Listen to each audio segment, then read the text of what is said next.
Ta parole est une lampe à mes pieds, une lumière sur mon sentier. Psaume 119, verset 105. La méditation.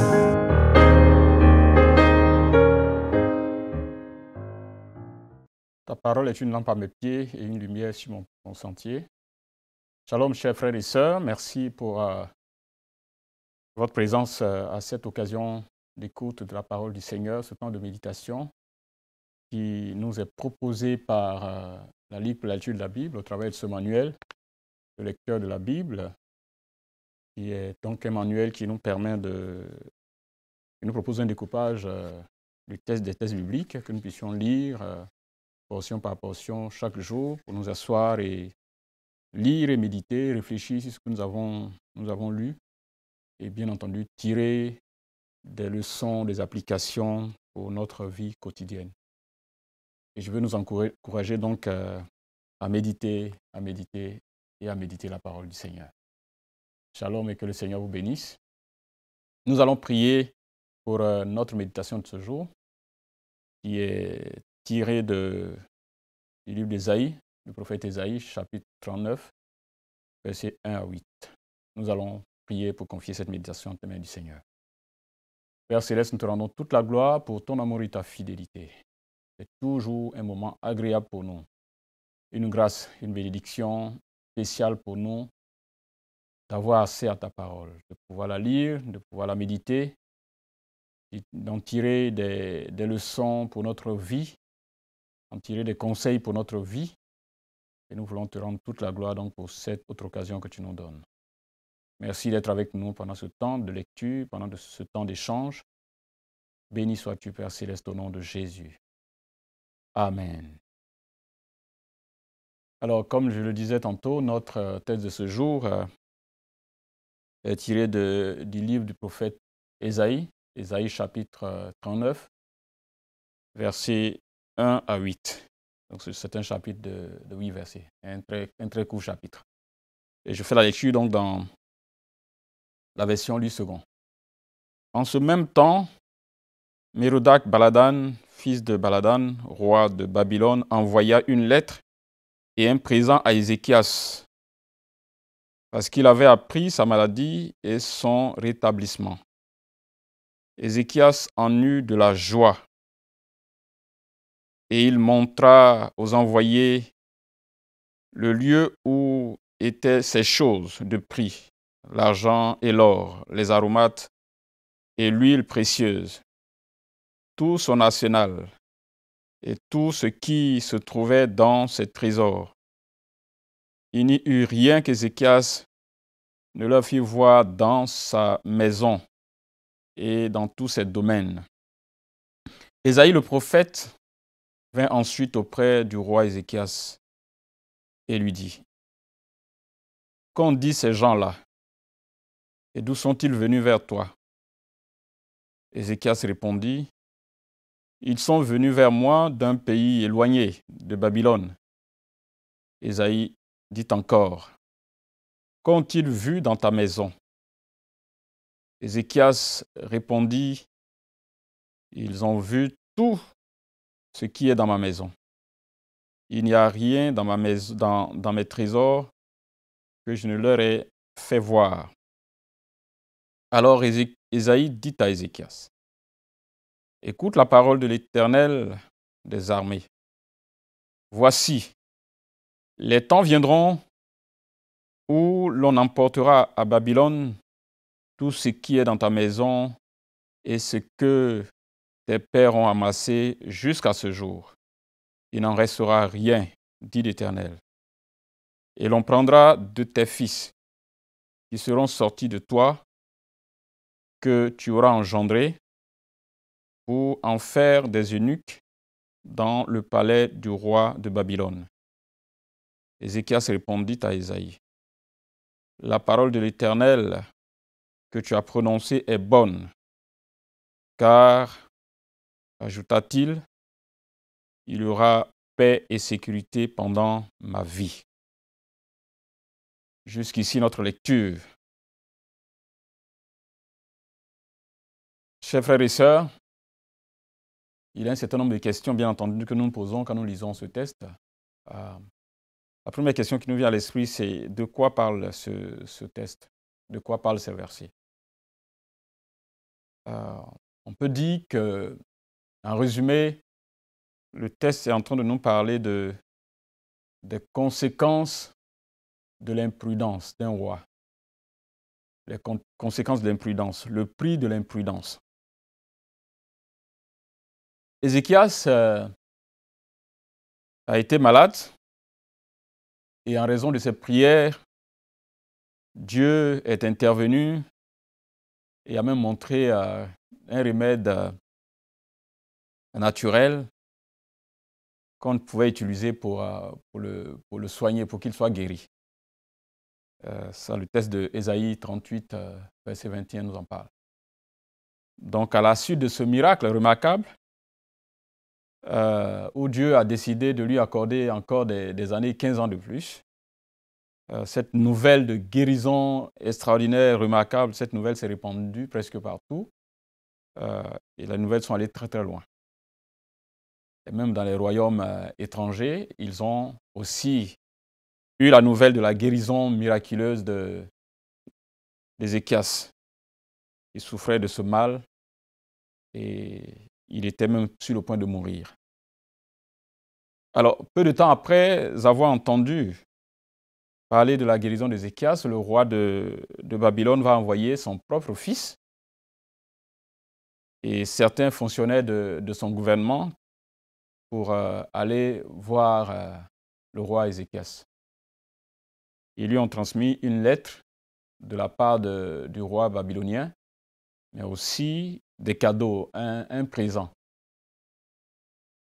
conséquent, venant de la part d'un empereur, bien entendu.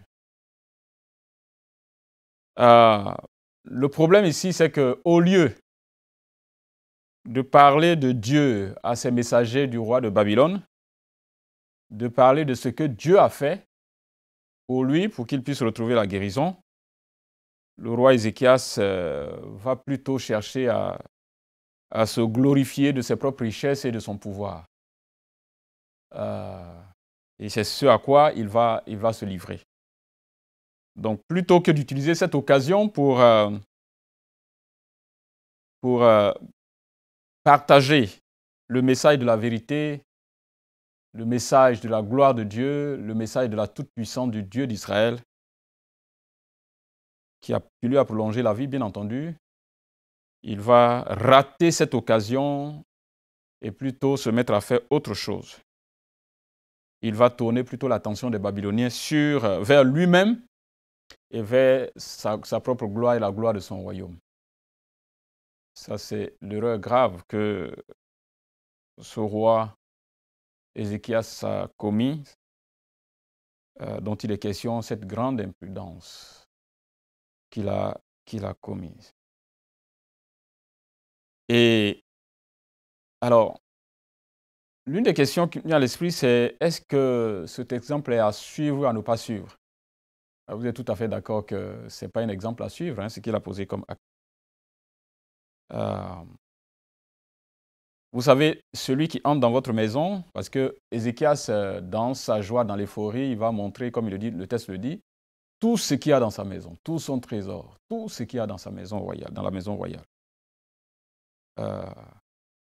Ce qu'il ignorait, c'est que, ou bien ce qu'il avait essayé d'ignorer, c'était que celui qui entre dans une maison ne voit pas seulement ce qu'on lui avait montré.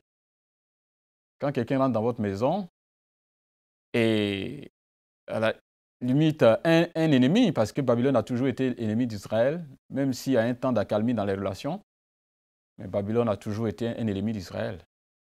Donc quand quelqu'un entre dans votre maison, ce que vous lui montrez, il ne voit pas seulement ce que vous lui montrez, mais il voit ce que vous ne lui avez pas montré. Et il en fera ce qu'il en fera. Il en fera ce qu'il veut. Et c'est peut-être l'erreur qu'il a commise en faisant entrer ces gens dans sa maison. Au lieu de se concentrer sur l'objet de leur visite, il est allé au-delà de cela. Vous savez, quelquefois, l'euphorie de de certaines situations, quand on est dans l'euphorie, cette euphorie peut conduire à prendre des décisions qu'il ne faut pas prendre. Souvent, il est conseillé d'ailleurs de ne pas prendre de décisions importantes quand nous sommes dans un temps d'extrême émotion, dans un excès d'émotion, soit un excès de joie ou un excès de colère. Quand on est dans la joie, dans l'euphorie, on peut prendre des décisions irréfléchies. On peut faire des promesses irréfléchies. Comme lorsque nous sommes dans un excès de colère, nous pouvons poser des actes irréfléchis, nous pouvons prendre des décisions irréfléchies. Donc il est conseillé d'ailleurs de ne jamais prendre d'importantes décisions dans l'euphorie. Et malheureusement, c'est ça qu'il va faire. Et donc l'exemple de ce roi n'est pas à suivre, bien entendu. Il fallait donner gloire à Dieu dans cette situation. Il fallait montrer à ce peuple impie qui ne connaît pas le vrai Dieu qu'il adorait le vrai Dieu, que le Dieu d'Israël, le vrai Dieu, c'est celui qui guérit, c'est celui qui transforme, c'est celui qui protège. Il devait présenter cela à ses visiteurs.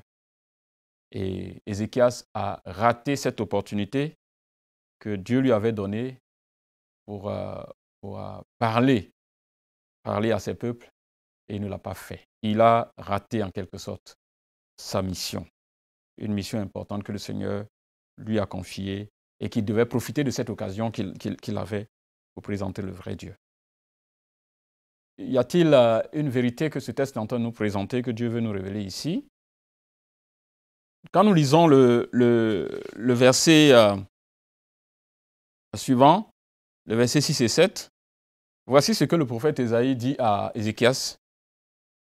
Voici les temps viendront où l'on emportera à Babylone tout ce qui est dans ta maison et ce que tes pères ont amassé jusqu'à ce jour.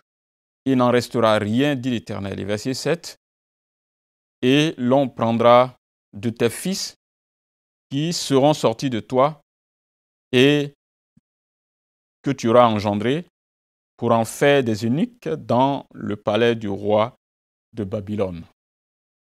Ce que nous avons ici comme vérité, c'est que nos imprudences d'aujourd'hui peuvent hypothéquer l'avenir de tout un peuple. Nos imprudences d'aujourd'hui. En tant que chef du peuple, en tant que roi, en tant que dirigeant, en tant que père et mère de famille, en tant que responsable d'institution, nos erreurs d'aujourd'hui, nos imprudences d'aujourd'hui, nos mauvais choix d'aujourd'hui peuvent hypothéquer l'avenir de tout un peuple. À cause du comportement d'Ézéchias, Dieu va se fâcher contre tout le peuple et il est en train d'annoncer ici que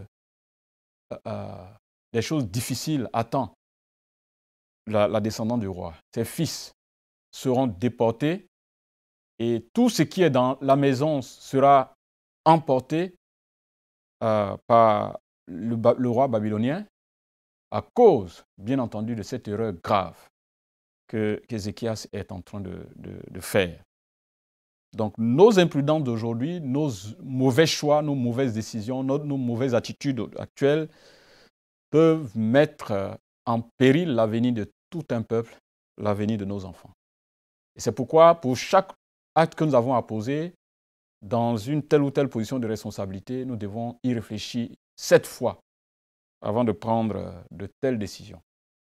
Je disais tantôt qu'on ne prend pas des décisions importantes dans des moments d'extrême émotion, dans des moments d'extrême joie ou dans des moments d'extrême colère.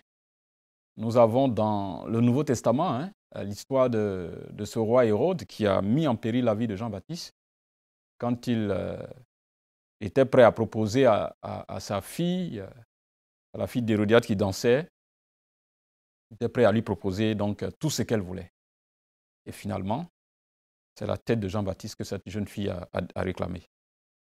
Il y a des erreurs à ne pas commettre et nous devons faire très attention à chaque chose. Et ce texte nous interpelle particulièrement à ne pas vouloir chercher à nous glorifier, n'est-ce pas, dans une occasion où c'est Dieu qui doit être glorifié. Dans chaque chose, Dieu est celui qui doit être glorifié. Et pour ce cas précis, c'est Dieu qui prolonge la vie à son serviteur et il prend cela pour se glorifier lui-même. Et ces erreurs-là peuvent nous conduire et conduire le peuple dans des choses terribles. Que le Seigneur nous aide, chers frères et sœurs, à faire très attention. L'ennemi, quand nous lui présentons un certain nombre de choses, soyons sûrs qu'il en fera ce qu'il veut. Nous devons être sages, nous devons être prudents dans chaque chose que nous faisons pour ne pas induire ou conduire tout notre peuple, nos familles en danger. Regardons, chers frères et sœurs, à notre propre vie, à notre manière de nous conduire. Combien de fois nous n'avons pas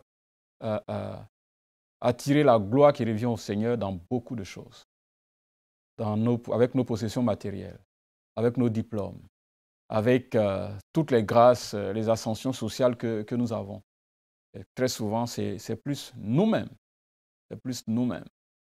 Quand quelqu'un est guéri d'une maladie, c'est très souvent facile de faire confiance plutôt à l'assurance maladie que nous avons eue parce que nous avons eu accès aux meilleurs hôpitaux. Parce que nous sommes assurés à 100% et nous pouvons aller dans n'importe quel hôpital, quel que soit le coût. Non, c'est Dieu qui nous a guéris. C'est Dieu qui nous a guéris. Et la gloire doit revenir au Seigneur. Quand nous sommes en bonne santé, la gloire doit revenir au Seigneur. Quand nous vivons chaque jour, la gloire doit revenir au Seigneur. Et chaque fois que nous parlons de ce qui nous concerne, Dieu doit être la personne qui est glorifiée et honorée. Que le Seigneur nous aide, chers frères et sœurs, à faire attention à chaque pas que nous posons et que nos vies servent non à nous honorer nous-mêmes, mais à glorifier le nom du Seigneur. Que nos vies servent à préparer un avenir meilleur, merveilleux pour la future génération et pour nos peuples, pour nos familles, au lieu qu'elles servent d'instruments de destruction. Et vous voyez, il y a quelque chose qui est vraiment ahurissant. Quand je lis ce verset, ça me fait trembler.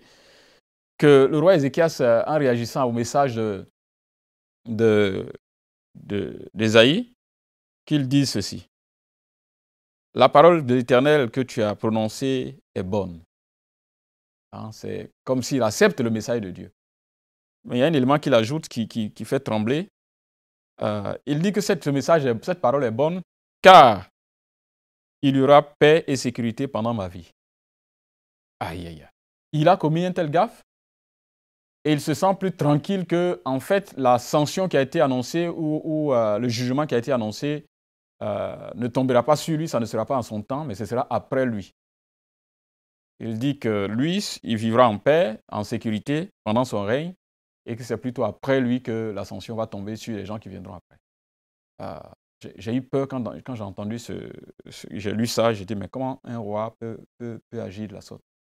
Il devait être plutôt triste de voir qu'il a mis en danger la vie de toute une génération qui vient après.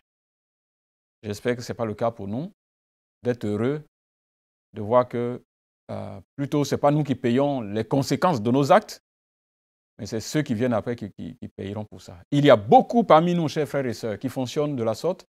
Ils se disent, de toutes les façons, ça ne me fera rien, je n'aurai aucune conséquence de cela, et ça viendra plutôt après. Beaucoup de dirigeants de nos peuples, parfois de nos pays, ne se sentent pas gênés des actes qu'ils posent actuellement, parce qu'ils pensent que les conséquences ne tomberont pas sur eux pendant qu'ils sont là, et que c'est plutôt après que les autres vont périr, vont payer pour ça. Ne fonctionnons pas comme ça. Préparons plutôt un bon avenir pour ceux qui viennent après nous. Il faut aplanir leur sentier, bâtissons quelque chose de formidable pour eux. Ne leur réservons pas le châtiment, ne leur réservons pas la destruction, la catastrophe. Prions que nos cœurs soient des cœurs plutôt sensibles à l'avenir. Préparer un bon avenir, préparer un avenir de bonheur et de paix. Un environnement de bonheur et de paix pour ceux qui viennent après nous.